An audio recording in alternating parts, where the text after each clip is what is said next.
This is another screencast for the workload modeling system at Ulster University in the School of Engineering. In this particular one, I want to have a look at something which is very tangentially related to workload at all, which is the business of assessment tracking. And again, this is really where the system has become a little bit bigger than its original intention. And one of the things I've built into it is being able to handle assessments. And part of the reason for this was it was quite tricky within our team to make sure we were being able to be sure, where each particular module was in terms of its coursework and exams being uploaded, and the external examiner having weighed in, and so on and so forth. So we wanted to create a system which would make this a little bit easier for colleagues and make it easier for staff who were managing the process to get a flavour of where the pinch points were. We also wanted external examiners to have an easier buy-in into the system and to be able to see and interact with the materials more easily. And also, although this particular set of modules in front of you is very basic, we wanted very complicated curricula which had several modules that were in several programs. That meant that same bit of work was going to maybe 3 or 4 external examiners or more, and it wasn't clear to the external examiners which one of them perhaps would have primacy. So it's been a bit more clear to say that every single module has a lead program, and that lead program allows them then to determine which external examiner will get that information, and the other external examiners will see that they are in fact getting the material for information only.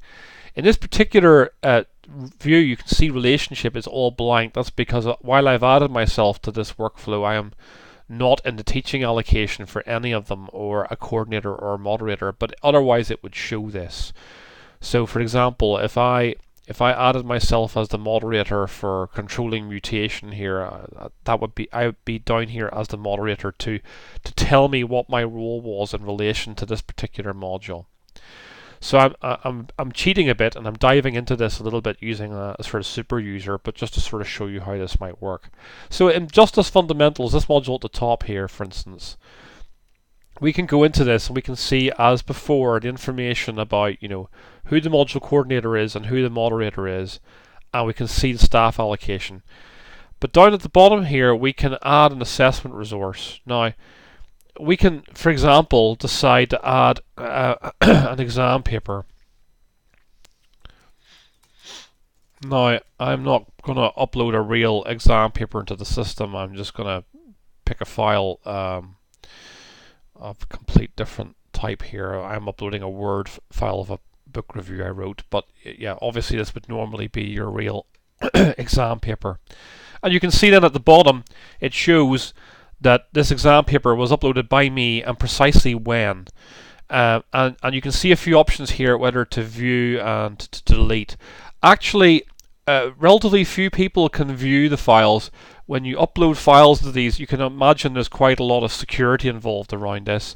So who can download these assessment resources once you've uploaded them, these coursework and exams? Well, the person who uploaded them can download them again.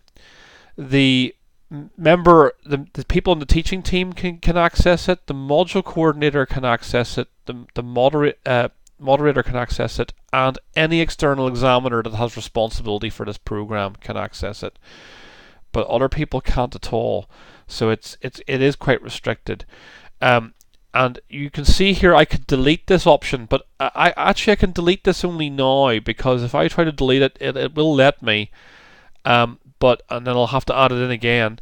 But this is an audit system, so we don't really want people to be able to delete things indefinitely. So I'll show that later on that becomes more difficult.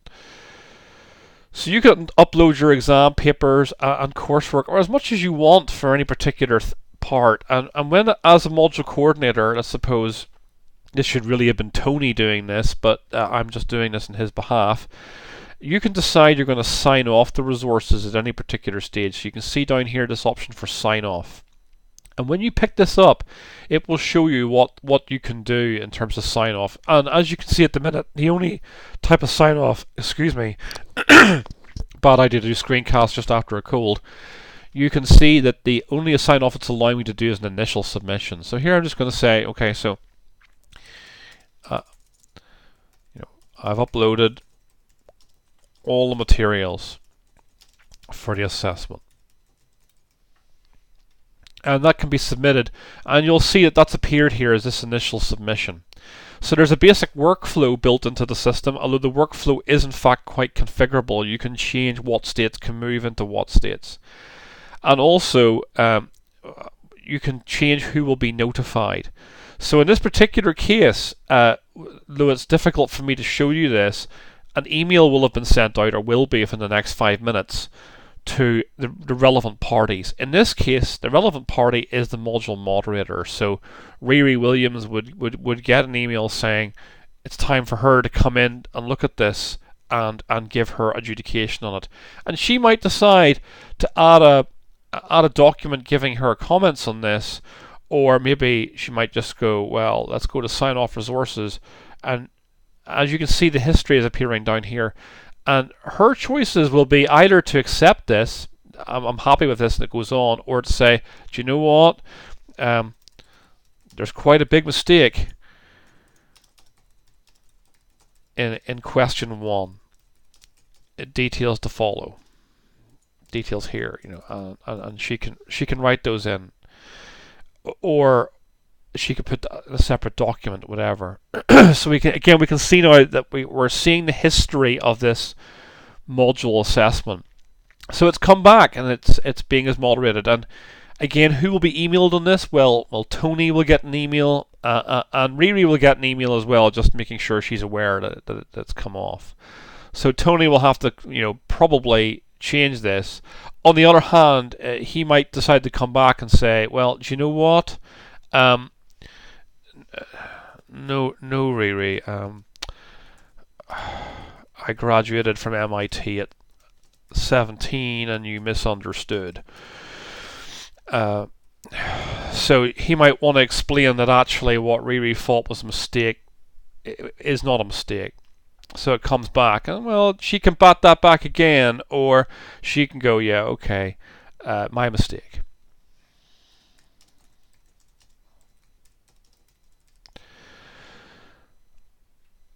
And now, as you can see, this has come down to acceptance. So who will have been emailed at that point? Well, again, the coordinator and the moderator, but this time the external examiner will get an email, and they will get to have their way in. So the external examiner will get to say, yeah, this is fine, or that changes are requested. You might also notice that I'm allowing this coordinator final sign-off, just in the case that this is a module that doesn't go to an external examiner. I'm happy at this point for the coordinator to say, yeah, fine.